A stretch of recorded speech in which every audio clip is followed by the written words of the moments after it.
Welcome to the Executive Eye by DRI, your lens into the world of executive leadership. Here, we bring you sharp insights, clear perspectives, and focused discussions on the trends shaping the future of business. Join us as we explore what's in view for today's leaders and tomorrow's innovators. Welcome to the Executive Eye, the official podcast of Direct Recruiters, where we bring you insights on executive search and leadership. I'm your host today, Ryan Lange. Just a brief introduction into myself, my background with Direct Recruiters. So I started Direct Recruiters about 15 years ago. And about 14 years ago, I started a practice geared towards recruiting for companies that sell technology in the state, local, federal markets. And over the last 11 years, we've built that team from myself as a solo practitioner to about 8 people today, and we do about approximately 100 placements a year. And over the last year and a half, I've kind of taken on another role with our CEO. We're an EOS company.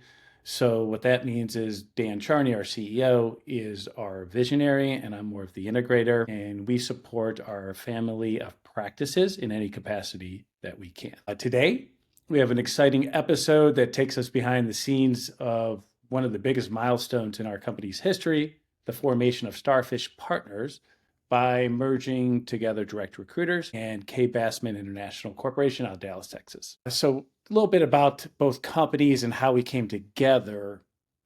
DRI and Kaye Bassman have both been in business over 40 years, and we've been friends, I'd say, for about 20 years. And so it's actually a funny story. So David Peterson, one of my partners who actually hired me 15 years ago and trained me from scratch, was reading a Fordyce article written by Ashley Richards, who will be joining me today. I believe her practice partner, Jeff Wittenberg, wrote the article. David loved it so much, he cold called Jeff, and that started the relationship about 20 years ago. And over the last, let's call it 15 years or so, we've actually modeled ourselves after Kaye Bassman, and everything from our compensation plans, our equity plans for partners, the technology we use, we started to grow closer and closer. And one day, which we'll get into, we decided to merge the companies together and form a new business called Starfish Partners. So today, we're going to discuss the merger, how it came together, and kind of what it means for our future. Joining me today, as I mentioned, is Ashley Richards, and I will let Ashley take it from here and introduce herself. Thank you, Ryan. Yes, as Ryan mentioned, I'm with Kaye Bassman. I also, like Ryan, have been with our firm for 15 years. I co-lead our South Central construction practice with Jeff Wittenberg, who Ryan mentioned earlier and was integral in the early discussions with DRI. Our team currently is 8 individuals, and we recruit in commercial general contracting, commercial development. Our construction practice works nationwide, and we actually just added in architecture and engineering, and it's been an exciting few years, mostly with DRI and the merger and what all has come from that, but also our practice has grown significantly in that time, specifically with the help of our DRI family. Very good.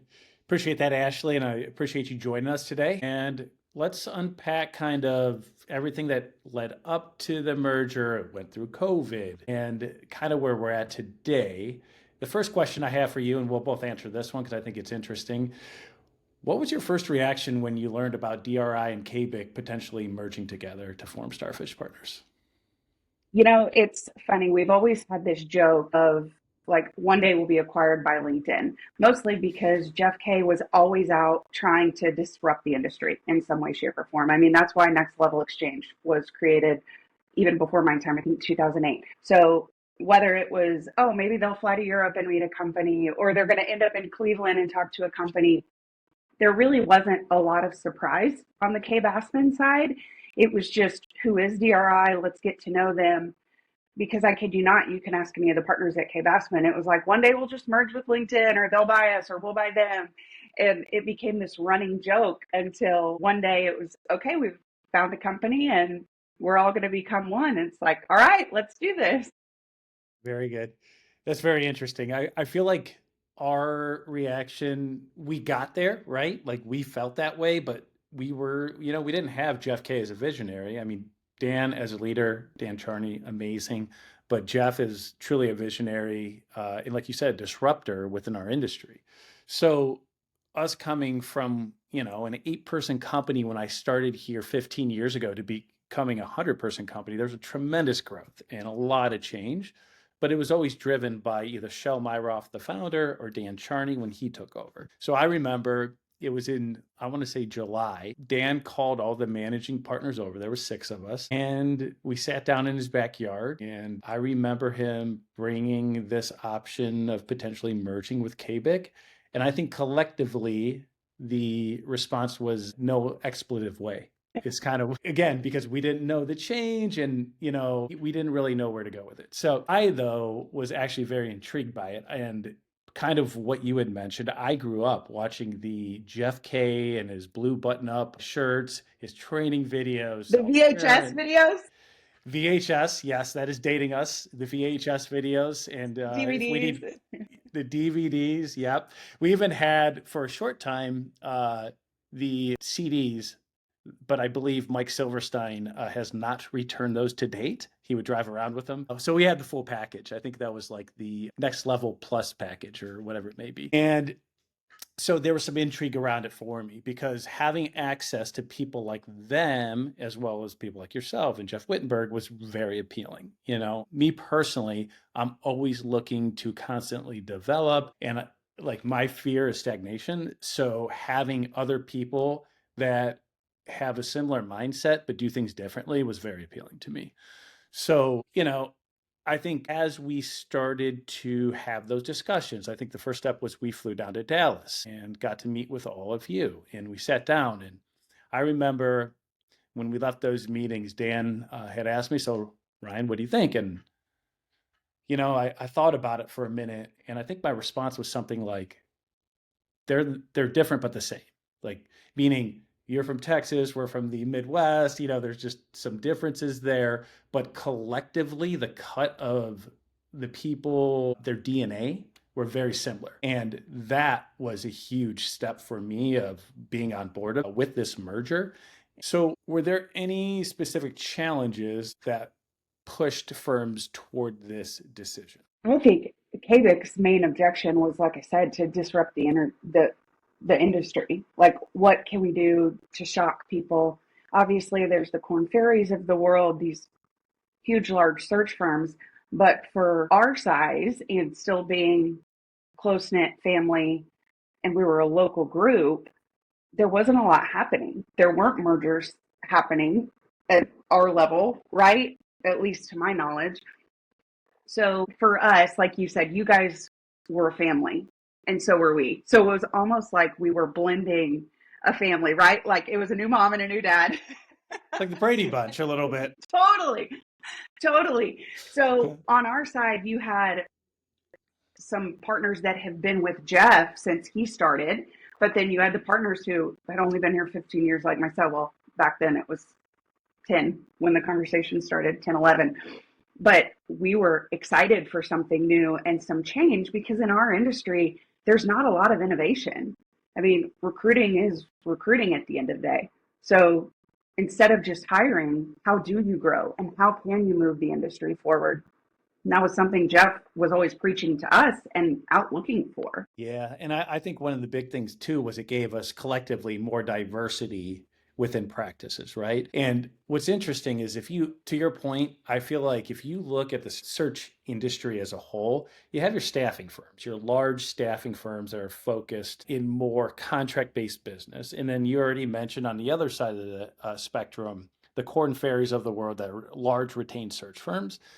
In the middle, you have probably 80% of the business, but it's just on average, actually my team and your team are larger than most of these companies, right? And most of these companies are based around one practice. And what happens if that practice, that industry has some challenges? Those companies go away. And we saw that in COVID where a lot of companies closed their doors and they never opened back up. And I think part of the intrigue was this all happened right around 2020. Right? And in the heart of COVID. And it was interesting because I think we both saw, not that there weren't challenges for both companies, but we were still thriving, right? Like we were doing well. And That's impressive because there was companies closing their doors. And in that time, we were growing and we're looking to innovate. And I think it was like the perfect timing in a weird way to be able to do that. And I think it made us stronger because if you look at the collective talent that we have in a service-based industry where our people are the most important thing that we have, it's pretty amazing this all-star team we have put together. 100%. I think, KBIC, we weren't growing, we weren't getting smaller either, but we were kind of stagnant. Everybody was happy doing what they were doing. We had some producers who were close to retiring. So Jeff was like, how can we add in some new blood, some new life, other than just going to hire more people, right? Like, how can we truly do something different and ramp up both of these things together? So compelling is how well we fit together. And there was really minimal overlap in practices. And we have collectively, I think it's 40 or 50 practices now. And to have minimal overlap where you're not going to have people getting too territorial over certain things was pretty impressive. And then also the reoccurring revenue piece of we had a contract arm. You guys have next level exchange. So those two coming together and giving us more diversity as a whole with revenue was, I think, a big factor of it as well. Mm. Now, that said, mergers can come with hurdles or financial obstacles. What were some of the biggest ones you feel we encountered? You can speak more to the financial piece. I'll tell you what we're dealing with currently, and it'll be something we continue to work towards, is the cultural issue with merging companies. I know in the background, so much has been done operationally, right? You got to merge 401ks, you got to merge insurance plans. Like, I was just talking to somebody yesterday, like, we have the same phone service, but we're not on the same plan, so we can't message each other. Like, silly things like the caller ID for DRI people doesn't show up, which are like, well, that doesn't seem like it matters. But for what I have experienced and had an eye into the most is just the cultural differences, which exactly like we talked about with the Brady Bunch, you've got individuals that have been here 30 plus years, you've got people that have been here 30 days, and DRI is very similar. What is really cool is I think the tenure of both of our partners. So our partner groups, while nobody likes change, right? It's a fear of loss.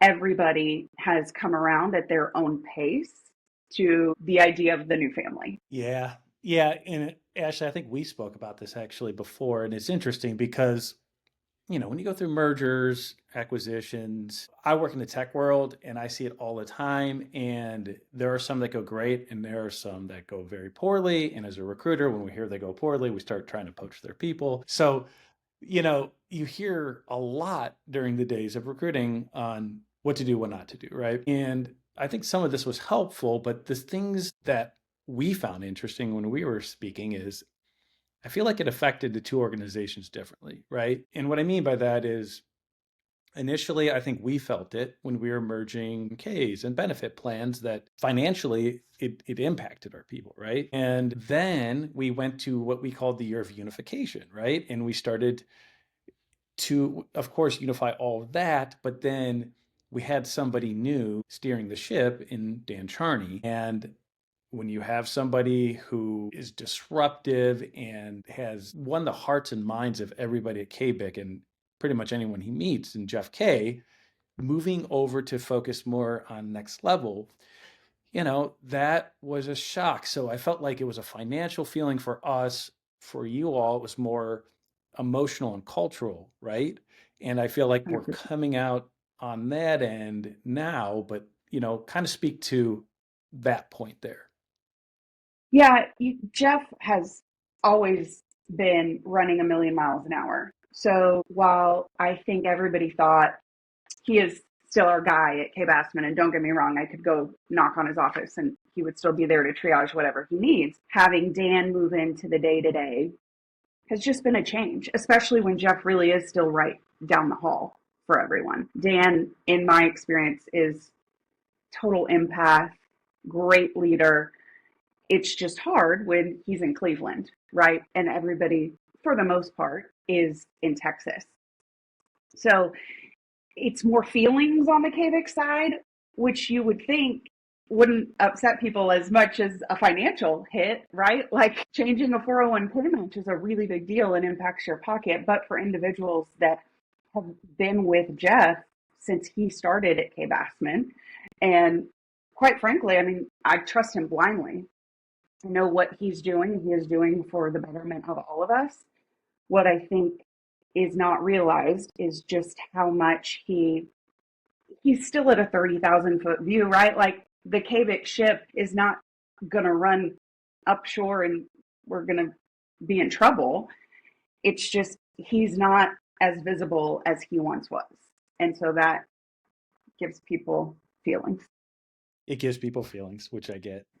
Yeah, and that would be tough. And I think one of the things we could talk about is, with all these changes, we mentioned it earlier, and the pandemic, this was right in the beginning of the pandemic that we started these conversations.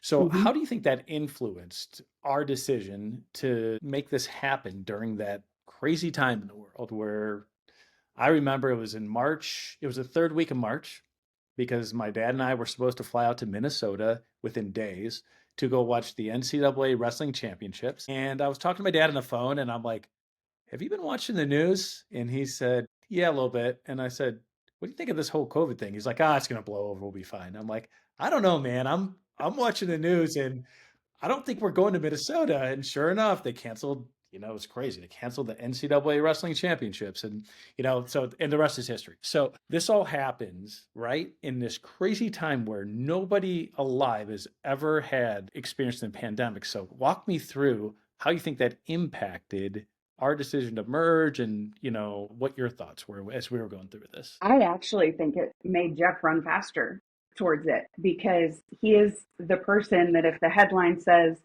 the market's going to slow down, things are going to change, he's like, nope, I'm going to outrun it. So I really think it ignited a fire in our entire leadership team to say, let's do this, let's get this done. We're stronger together. And I think it ultimately ended up being a blessing because I feel like everybody felt it less, if that makes sense, because we were already going through so much change personally, professionally, physically, where we were located during COVID. It's so funny, your story. We're both sports people. I was at the Mavs game the night that the alert came out that they were pausing the NBA season, and literally the Jumbotron was on Mark Cuban when he got the alert on his phone, and like the reaction that's gone viral of him, like, Yeah. So for our group, literally, like, we had to close the office and all of these things with the merger were happening behind the scenes. But I think it was the best thing ever for the merger, quite honestly. Yeah. Yeah, I would agree with that. And what was interesting to me as I was starting to get to know you all and just seeing how our people were, man, what I loved about Direct Recruiters and KBIC and now Starfish was in that period where we didn't know what was going to happen in the world alone, let alone the world of recruiting. Everybody at our organizations were in the trenches, making sure the lights were on. And again, that goes back to what I had said to Dan, different but the same. Like the same DNA of people that take so much pride into K Bassman, Direct Recruiters, and now Starfish, that they would do anything possible to make sure those lights stay on. And then again, be able to either sustain the business or thrive. That's what was impressive to me. And I'm like, man, this makes sense, right? Like merging with these people totally makes sense. Yeah. Do you remember Karen's weekly Zooms where like she would come up with email templates, and it wasn't just Kaye Bassman, it wasn't DRI, it's everybody in the SRA network and the NLE family. Like it was join if you're a search firm owner and we're going to get through this together. And as scary as the world might have seemed to some, like it was the coolest feeling being like, we are all in the trenches together and we're going to come out of this stronger. And you would think the financial side would be more impactful than the emotional side. And that's a huge part of it. But it's, again, you go to recruiting, as recruiters, we're always looking for what the quote unquote pain is, right? It can't be just about money. Why are they going to make a move? Why is this opportunity better? And if you look at it, it goes back to the emotional piece of that's why it was so hard for people, because everybody was in the trenches together for not just COVID. Like you said, tenures, amazing across the board, 10, 15, 20, 30 years. These people have been working together and, really putting on the line for each other. So I think that was a very crucial point at least for me, understanding that this could work well. There's going to be a lot of work to make it happen, but the people are going to be, we're going to be able to get along with each other. Yeah, there was inherent trust within both organizations. Yep. So we get through it, right? And we decide, yeah, this makes sense. Let's form the Brady Bunch. And The recruiting Brady Bunch. The recruiting Brady Bunch. We could coin that one. And what were the first steps, do you feel, in integrating the two separate teams into one cohesive? Culturally speaking? Culturally speaking. I think we are still integrating from a cultural perspective, and I think we will be for a long time, because just in any blended family, we don't snap our fingers and it happens overnight. I do think there have been some relationships that have formed so much quicker. Like, you and Dan have been in Dallas quite a bit. I've gotten the opportunity to go up to Cleveland, and so have some other of our partners that have not microwaved the relationship, but really started to form some great friendships and trust. The thing that sticks out to me the most is last year we did a contest, and DRI was great about contests before Bassman. We weren't big on contests. Like, we would do them and then we wouldn't. Some people are bought in, some people aren't. And this conversation happened between you, Dan, and Lee and I of like, let's do a starfish competition.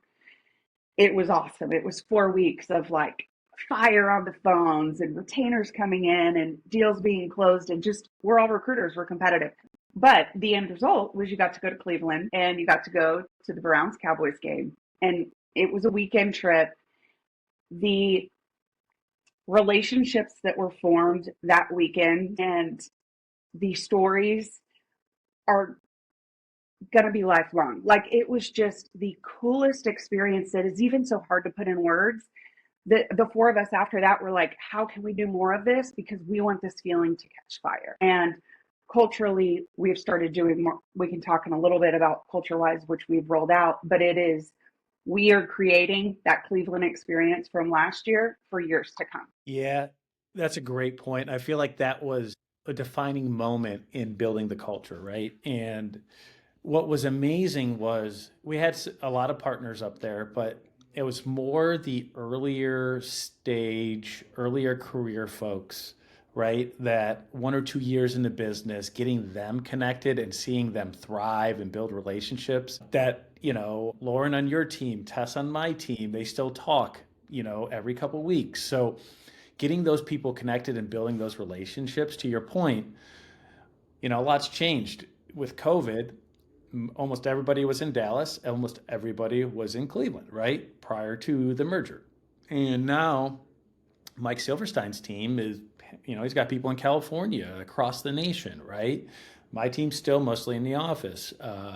You have people, some acquisitions we made, with Ninja Jobs and Full Spectrum and Michael Petrak and gang. And so we're truly across the U.S. now. And geez, I think Jeff Raymond flew in for that contest from Costa Rica when he was living there. So, well, and a fun point with Jeff Raymond, I think we talk about the feelings and the relationships that were built during Cleveland. I've handed off a client relationship to Jeff Raymond specifically because of our weekend in Cleveland, learning about his business. And we're both in construction, but not the same. And a few months later, got a call and I'm like, could I do it? Yes.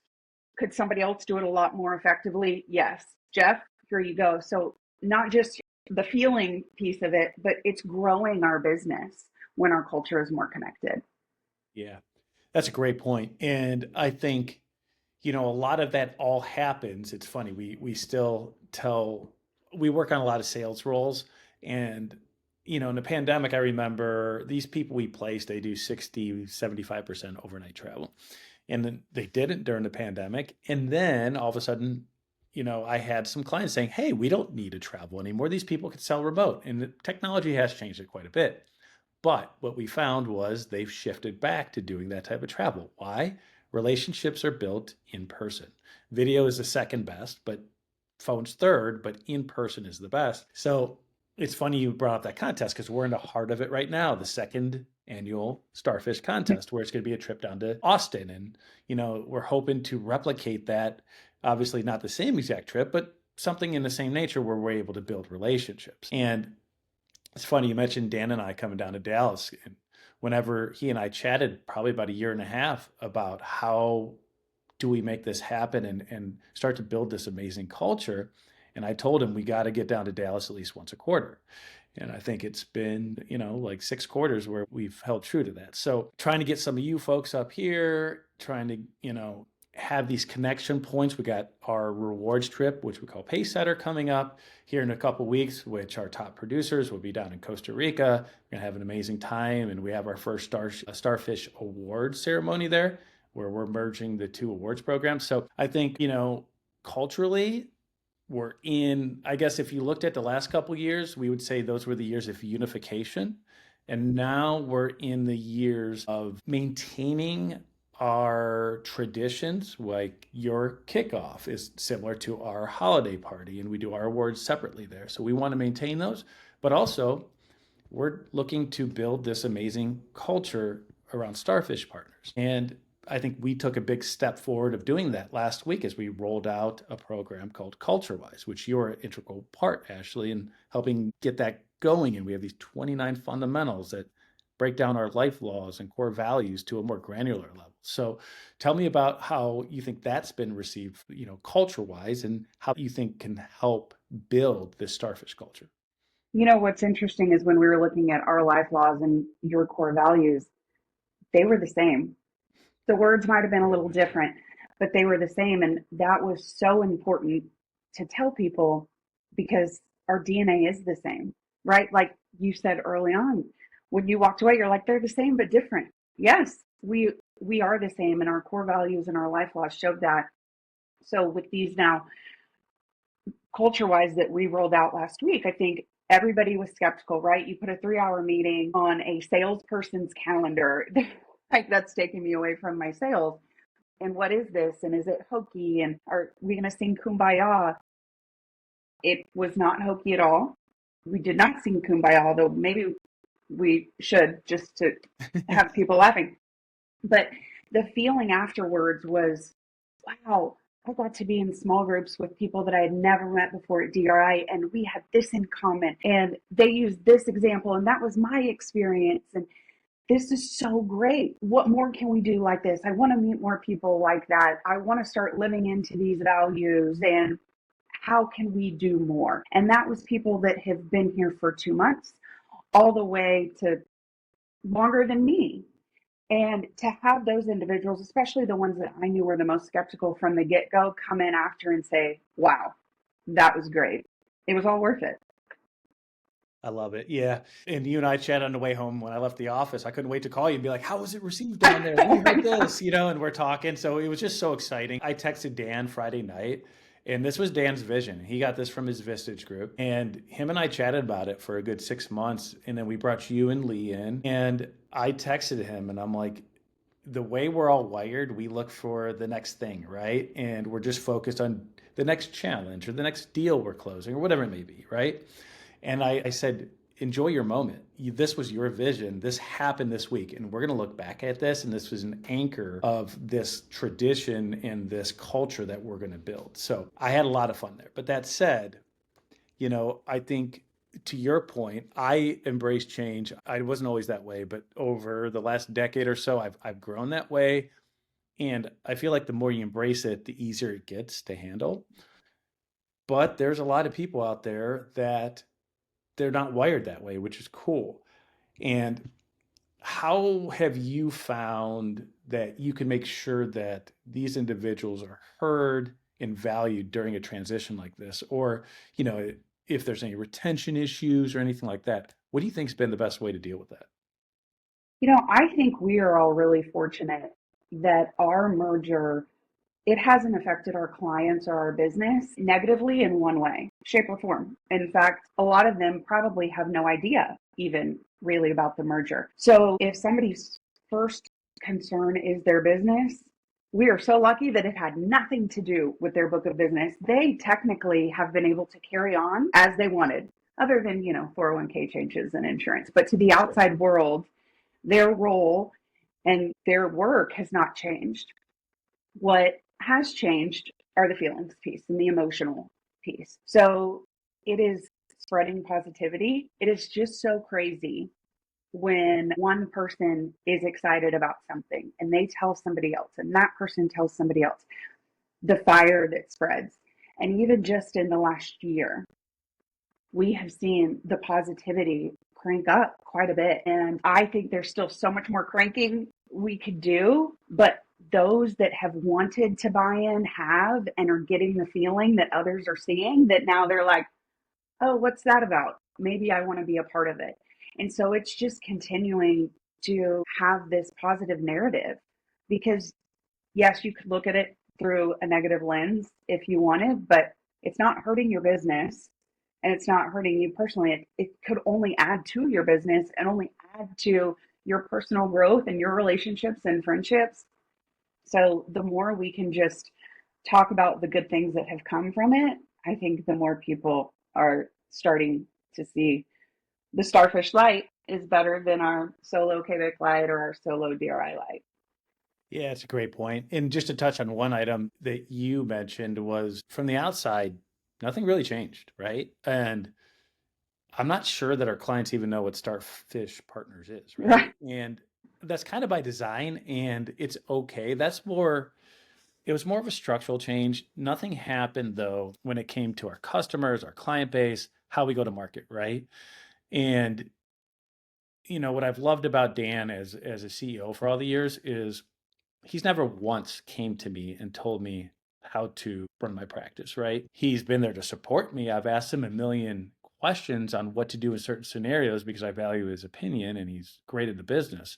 But he's a great leader to where, if you looked at direct recruiters and Bassman, we model ourselves after you. And in essence, it was like DRI KBIC, they were conglomerates of these small companies, right? And each company probably run their business about 80% the same way, but there's 20% difference, right? So what's nice is that's not changed, right? Nothing has changed from the outside. That's never changed. Really what it is, it's made us stronger and brought more resources together, and it just gave us stability for the future. And that's where I think COVID was a blessing because COVID changed each of our cultures before the merger ever did.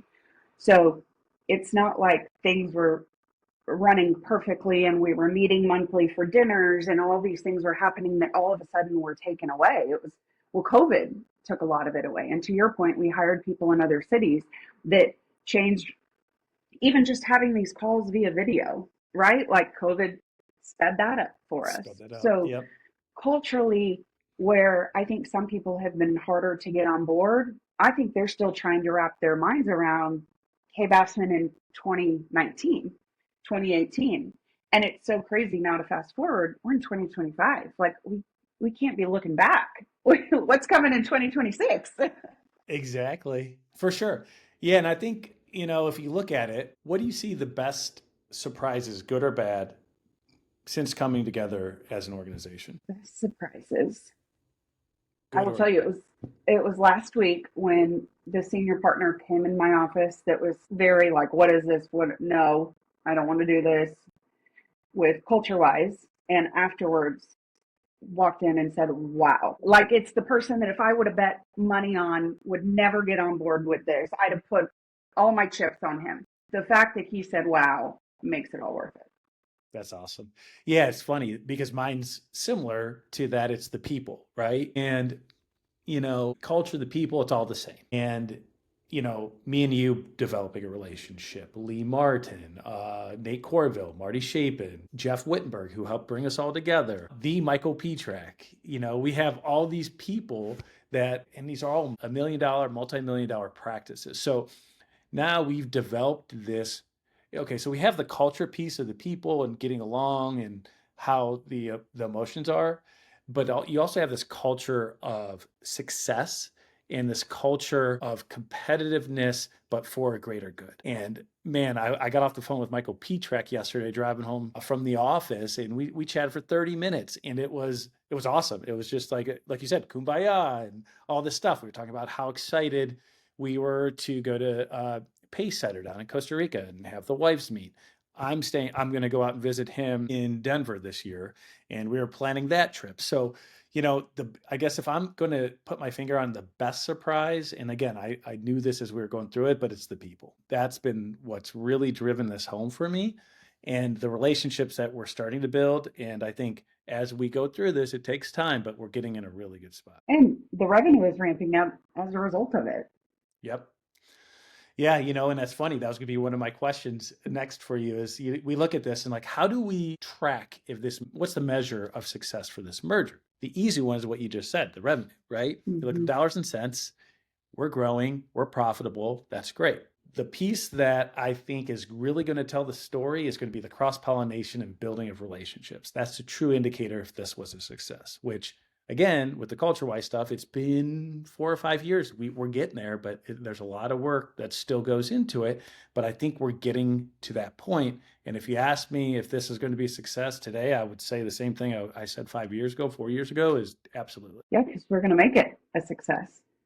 I think one of the coolest stories is Tess on your team and Lauren on mine. Tess has been her mentor. And Lauren is driven, excited, but she's less than a year in this business. And she came to me a few months ago saying, hey, what if we get a group together of young, excited people? Maybe we do a training or a power hour. And so we brought Tess in on the idea, and we brought you and Dan in on the idea.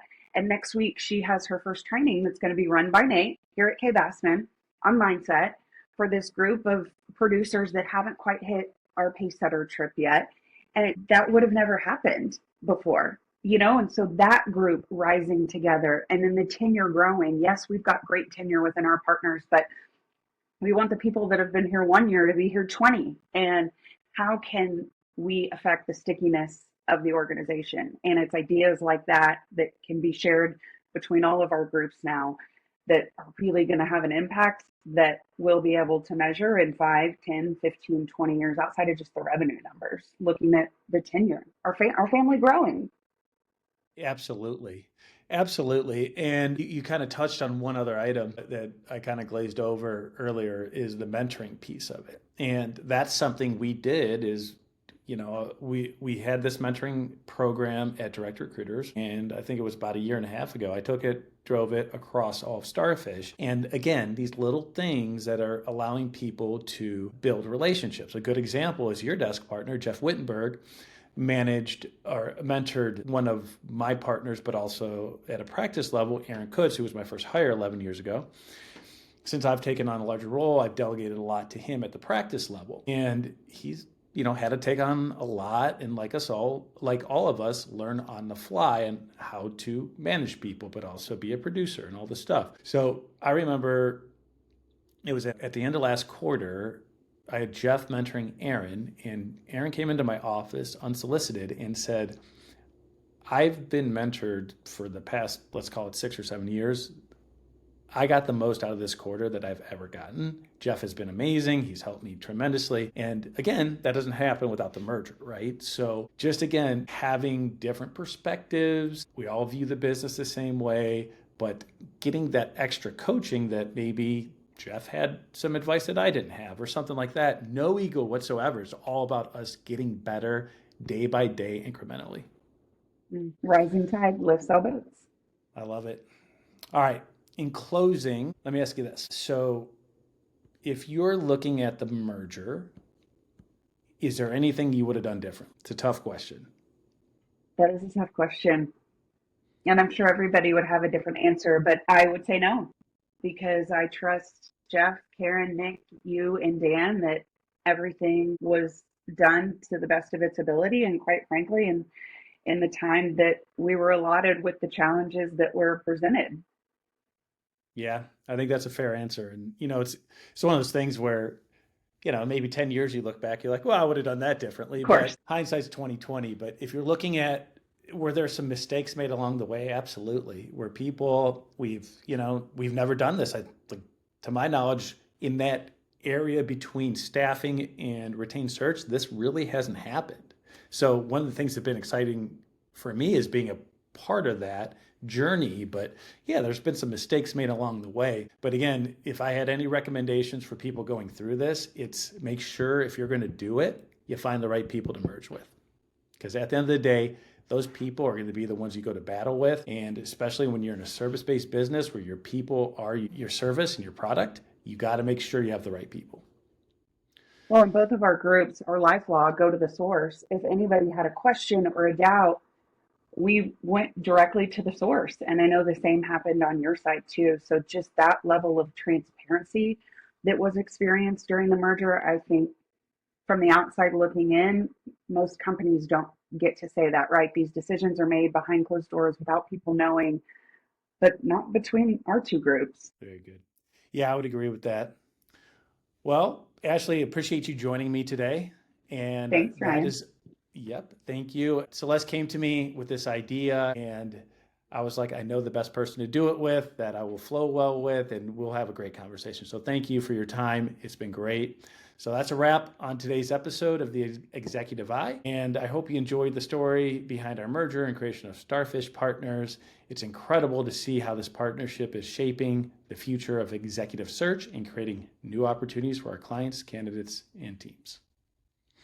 If you found this conversation valuable, don't forget to subscribe to the Executive Eye and follow Direct Recruiters and Kaye Bassman on LinkedIn for more leadership insights and industry updates. Until next time, thanks for listening.